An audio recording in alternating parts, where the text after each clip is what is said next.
Well, it's the same table. But again, you can see that we got inferior work and we overpaid. I Yeah. mean, they also took over some debt for the airport authority, which ostensibly was to spruce up the VC Birdie Airport for Cricket World World Cup. Cup, It yeah. seemed as though that ABI Bank had actually had extended the money. But if you look at the borrowings of the UPP during the period, you would notice that they had borrowed. You should have that. You should have a spreadsheet somewhere there in which the UPP would have borrowed about 2 point something billion dollars during the 10-year period. And one of the debts that they actually accounted for at the time was a debt of $60 million that was due to ABI Bank, which they said was to spruce up the airport. But I noticed that the amounts quoted in that document are significantly more than the 60 million. So there are all sorts of discrepancies here. I'll try and get that document to you with the borrowings. So at that point, the national debt as of November 12, 2010 was about $3.6 billion. And the UPP would have borrowed $1.8 billion. And just to give our listeners an idea as to what those borrowings were, they had borrowed $151 million on the Eastern Caribbean Stock Exchange. From ACB, they would have borrowed a total of $104 million. So, for example, on one occasion, they had to borrow $2 million to cover payroll costs. They borrowed $8.5 million to do roads in Barbuda, $52 million to finance capital projects, $23 million to the Transport Board headquarters. That turned out to be, in fact, there was another 8 given, so a total of $31 million. That did not complete the Transport Board, and because they had significant cost overruns. Then ABI Bank, they had $5.4 million for budgetary support. Then they borrowed $13.5 million for back pay.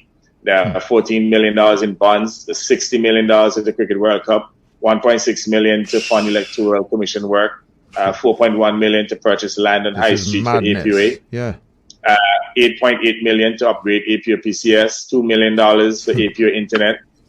Caribbean Union Bank too, they borrowed $1.5 million to relocate the UK High Commission. Now, here's a situation in which the UK High Commission was renting office at Thayer Street for a very small sum. And they went and rented more expensive properties. And they're saying that the relocation costs for a very modest office was $1.5 million. Then they have here $13.5 million that they invested in LIAT, $22 million financed the fiscal deficit for April 2008, $40 million support improvement, $11.5 million to purchase the Food City building. That was not the total amount. They had come up with $4 million in cash, so they paid $15.5 million for the Food City building. Then I see another $44 million here invested in LIAT, that's Caribbean Development Bank, $14.5 million LIAT again, Caribbean Development Bank, $5.7 million, a total of $64.6 million that they borrowed from CDB for LIAT. And then the China Exim Bank, they had to borrow $22 million to finish Mount St. John, $108 million for the new power plant. That turned out to be more like $150 million because they had to buy additional transformers and so on. And as you know, that with that power plant, that was a lost investment. And when we speak about corruption, you will see how they wasted our money. Then you remember the Motorola, the van that they had there with the surveillance van. They paid nearly $5 million for that. They borrowed to do that.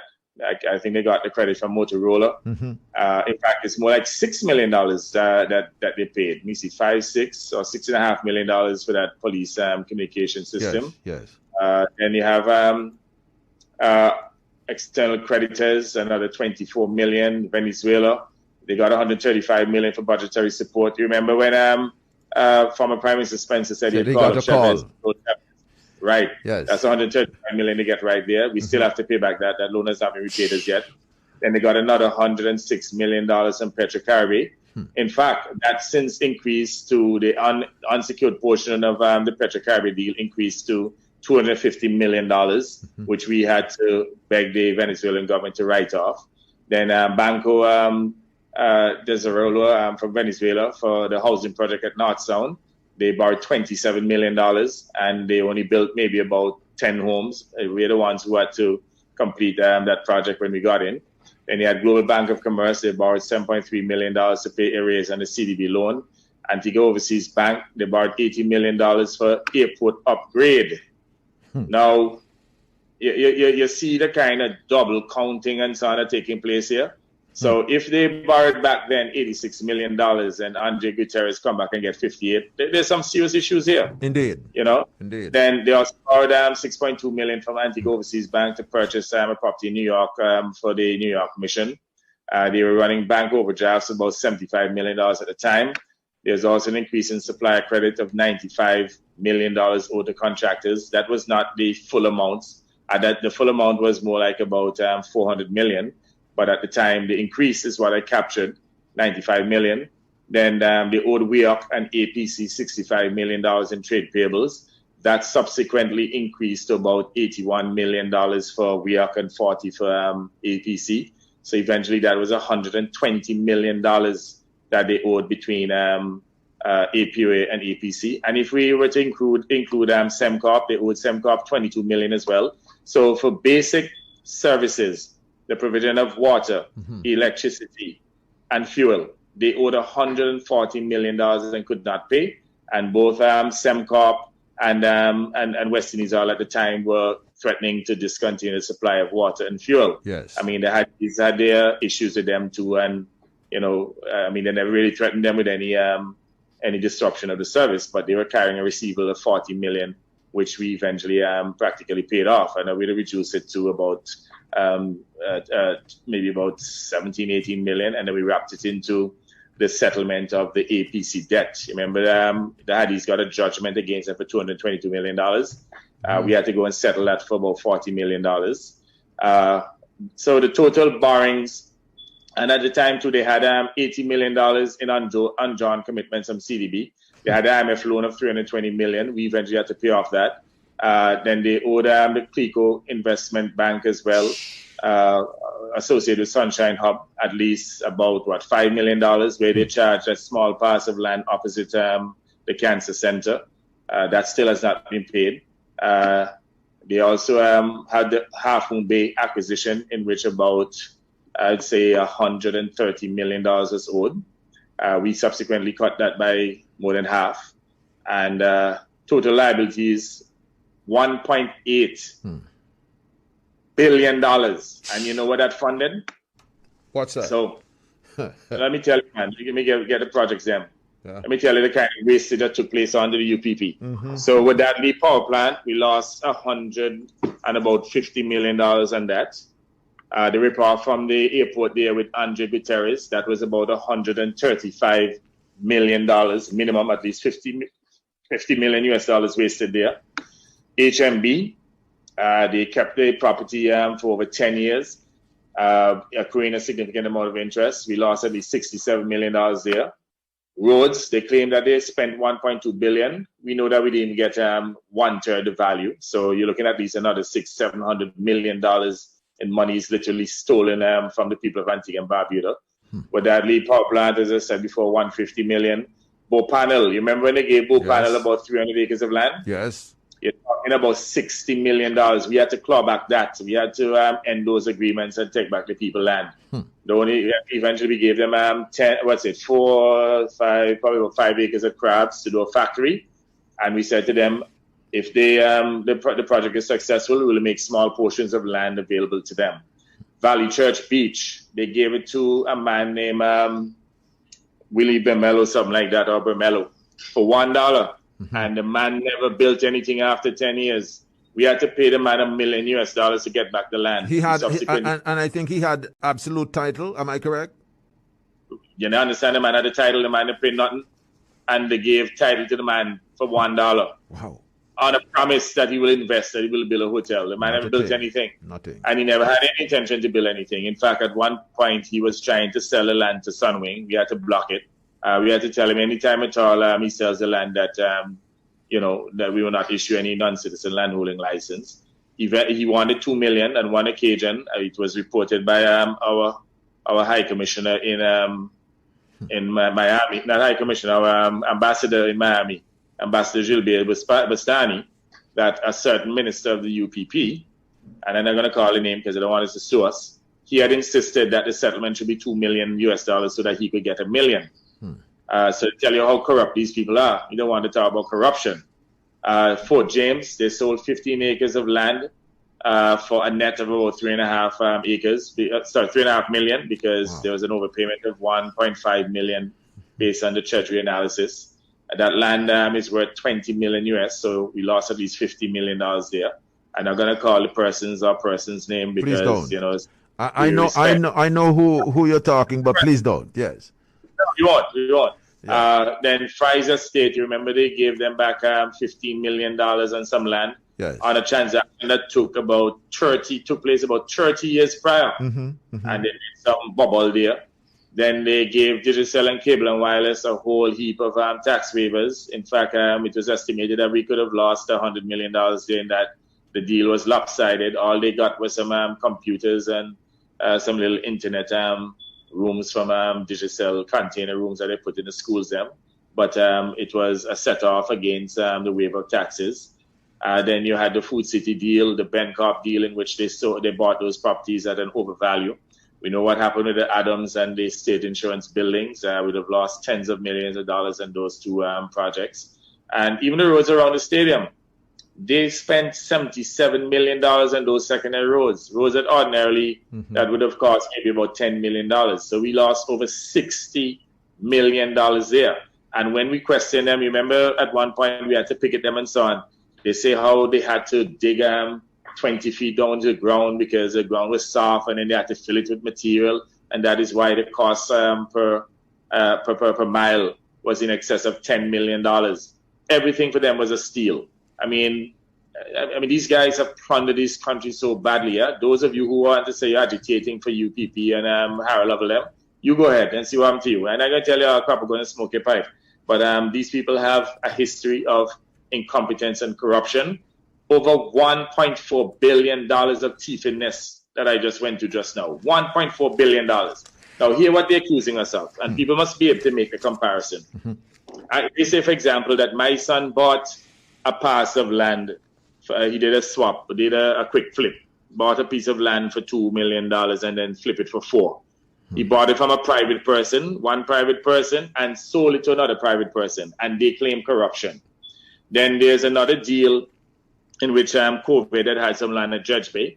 We did a swap or an exchange for them for about 4.5 acres of land at Judge Bay to do the housing project with lands at Frieshill. And they got some additional land in which they paid $1 million in cash. Plus, there was also 2 properties involved as well, in which COVID were utilizing the 2. Not COVID, National Housing was utilizing the 2 properties owned by COVID for an office. So that's properly documented, and the land that they got at Frieshill in exchange, they would have paid about $5 per square foot when the commercial price or the development price there is $3 per square foot. So that was more than a fair exchange. The people of Antigua and Barbuda did not lose anything. But again, because, I have family members or associates who were involved with it, Harold Lovell tried to spin it and to suggest that it was a ripoff. Nothing was lost there. Then they spoke about Osbert Frederick, that he got a payment of near to $100,000 from the CIP unit, from the funds of the CIP unit. Yes. It was 2 years of pay in which he was working and did not get paid. And then they also tried to suggest that the $100,000 that we gave the community group in St. Mary's South, that was corruption, when what we did was to partner with a community group that raised a few $100,000 to do a fire outpost. We only put in a small amount, $100,000, which has served the people of the South very well. The minister at the time made the case that, when we were in opposition, that a number of homes were burnt flat to the ground. In fact, on one occasion, there's some, 2 youngsters got burnt up in a house there as well. So she took a decision that we needed a fire outpost in the area, and we partnered with a community group. In fact, presently we're partnering with a group known as Jennings Connection. They're sending some fire equipment here, and we're making probably about maybe $18,000 to $20,000 available so that we can clear the goods and make them available to the fire service. So this is nothing new. They accuse Sir Robin of corruption with Barbuda Airways. We bought this plane for just over $300,000 and it is presently being repaired by the Antigua and Barbuda Defense Force to be utilized as part of its equipment to do circumnavigations and to transport people to Barbuda and so on. The truth is we're partnering with Caribbean helicopters, but they went belly up. They went bankrupted. They became bankrupted. So that's the reason why that project did not advance. But we still own the plane. Again, there's no corruption. This is something that was declared to the people of Antigua and Barbuda. They also said that my farm, investment in the farm, is corruption. Now, I have not benefited from any government support. I have not taken anything from the people. So I don't know. I mean, you can see that they're stretching. But notwithstanding their stretches, you can... And I don't even want to speak about what they did with sandals and so on, because, that's a closed issue. That's but another let thing. us not forget that the two biggest scandals in the history of this country happened under the UPP regime. Let me repeat. The two largest scandals in the history of this country happened under the UPP regime. And I'm not even referring to Stanford, because Stanford came over from the previous Labour Party administration. But the two largest ones are the situation there with John Ash. Let us not forget. Yes. You and John Ash, UN saga, in which several individuals served jail time. And it is our benevolence that probably saved Prime Minister Spencer and even, what's his name there? And I'm going to call the names because it's true, and I line. Wayne Mansour. From probably further action by U.S. law enforcement, because they had access to waive the immunity, and we refused to do it on the principle that, we should not have to to waive immunity in order to incriminate any of our citizens. And then you had the Odebrecht scandal, in which billions of dollars were laundered through AOB and Minor Bank. And the laundering took place under the UPP's administration. So if they want to talk about corruption, let's talk corruption. At the end of the day, they can't provide a scintilla of evidence of any corruption involving me, because one of the things I did early and bright was to make sure that any form of government contracting or procurement, that the Prime Minister cannot be involved in it. Even just recently when a publication in Barbados made some spurious claim about corruption involving the present road contract that is funded by CDB. I was able to tell him, ask him, why are you calling me? I don't do contracts. I don't do procurement. Go to the minister who deals with it. But it turns out that it is a totally frivolous, statement or letter of request calling for an investigation with some consultant who was replaced by a local Antiguan. And he's trying to make a big issue about corruption, but there's no such evidence of any corruption. And, the claim is frivolous. So if it's one thing that my administration values is the issue of good governance. We believe that good governance is good business. And one of the reasons why I can come on this radio station any day, or any radio station, any media entity anywhere in Antigua and Barbuda, anywhere in the world, anytime, is because stick me up with any issue of corruption. I've kept my hands clean, and they will continue to be clean, because at the end of the day, I'm not looking for public money. I'm too skilled at creating legitimate wealth to go and touch government money or to do anything that is unethical or illegal.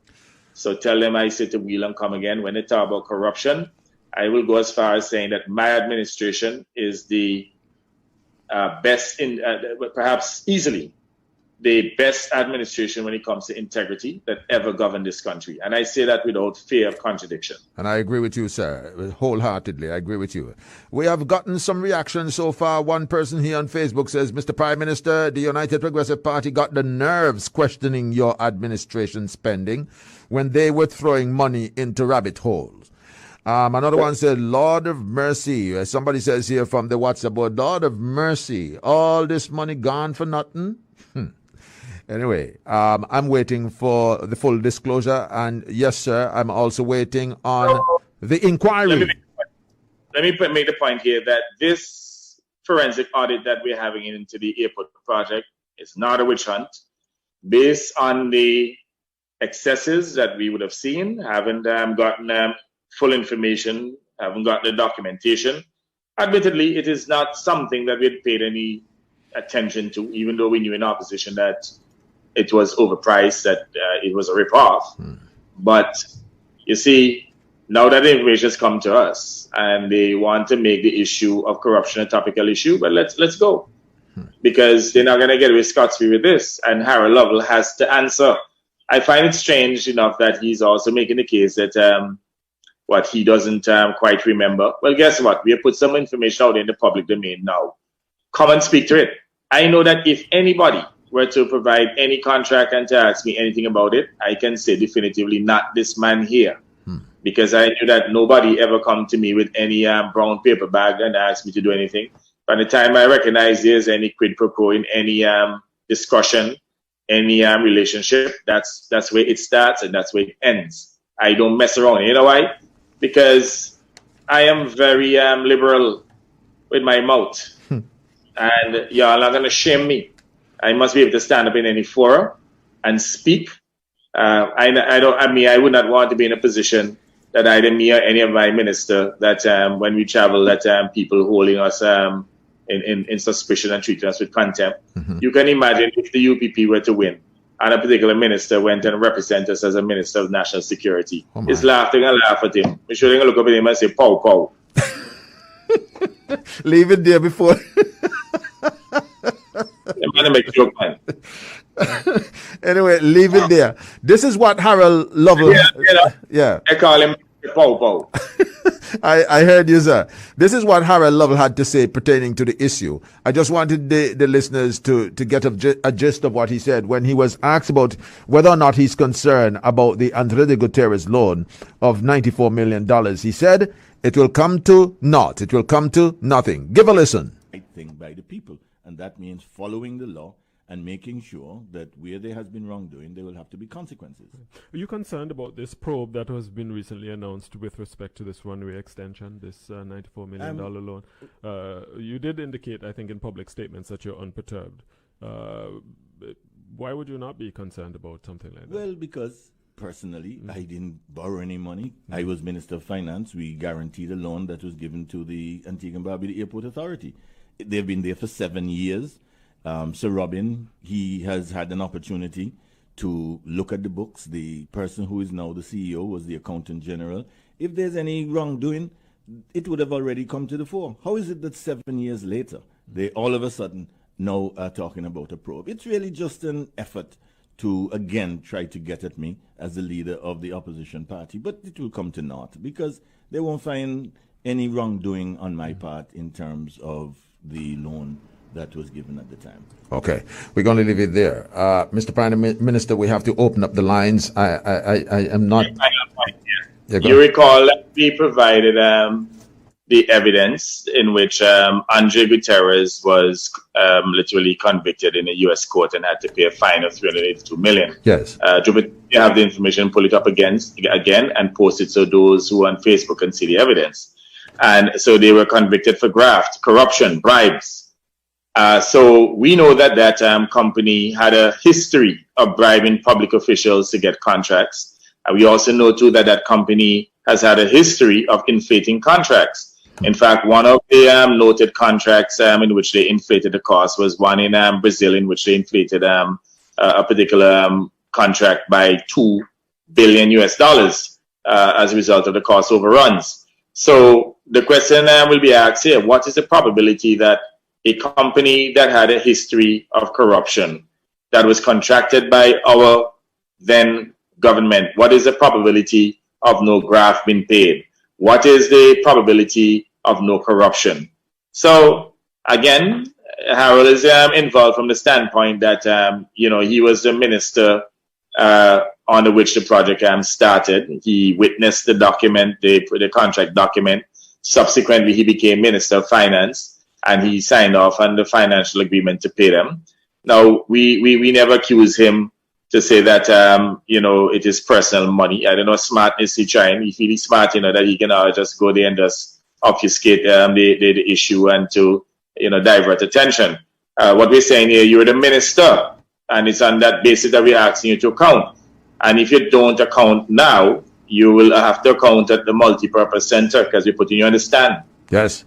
Okay, Mr. Prime Minister, just a suggestion here from one of our WhatsAppers. The person says here, Antigua Barbuda Labour Party needs an online presence to share all this information.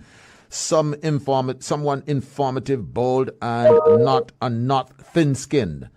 Mr. Harris is not enough in this regard. He does not appeal to the younger voters. You want to respond to that, sir? I think they have a point, because you see, by Harold Lovell just going on the radio and dismissing it and say it's going to come to nothing, those who support him will not understand the seriousness of this issue. This is not a frivolous issue. This is a project in which we expanded our airport by 1,000 linear feet and resurfaced it, put in new lighting, and we had to pay probably $60-something million. Because they also assume some loans that existed before.